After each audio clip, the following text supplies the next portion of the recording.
Bonjour chers apprenants, moi c'est Ivo Mariam, je suis professeur de français de l'Institut des ingénieurs d'irrigation et de la mécanisation de l'agriculture de Tachkent, du département des langues. Aujourd'hui, je voudrais vous présenter le thème qui s'appelle la place de la Concorde.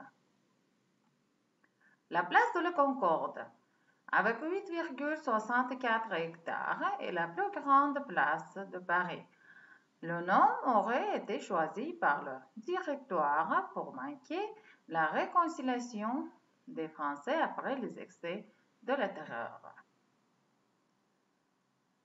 Située sur la rive droite dans le 8e arrondissement, au pied des Champs-Élysées, elle relie ceux-ci qui montent vers le nord-ouest au jardin des Tuileries qui s'étend vers le sud-est. Par la rue Royale, elle ouvre au nord sur l'église de la Madeleine et au sud par le point de la Concorde, qui traverse la Seine vers le 7e arrondissement sur le palais Bourbon.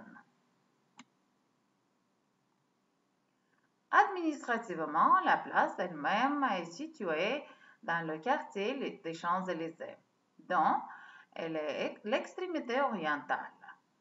Mais les deux bâtiments qui la bordent au nord, de part et d'autre de la rue Royale, sont dans le quartier de la Madeleine, toujours dans le 8e arrondissement, tandis que le jardin des Tuileries, qui la jouxte, est situé dans le quartier Saint-Germain, l'Auxerrois du 1er arrondissement. Proche du centre de Paris, la place occupe une position privilégiée car elle ponctue de grands axes. Axe nord-sud constitué par Montmartre, les grands magasins du boulevard Haussmann, l'église de la Madeleine, l'Assemblée nationale. Axe ouest-est constitué par l'Arche de la Défense, l'Arc de Triomphe, l'avenue des Champs-Élysées, le jardin des Tuileries et le musée du Louvre. C'est la fin de notre leçon. Merci beaucoup pour votre attention. Au revoir.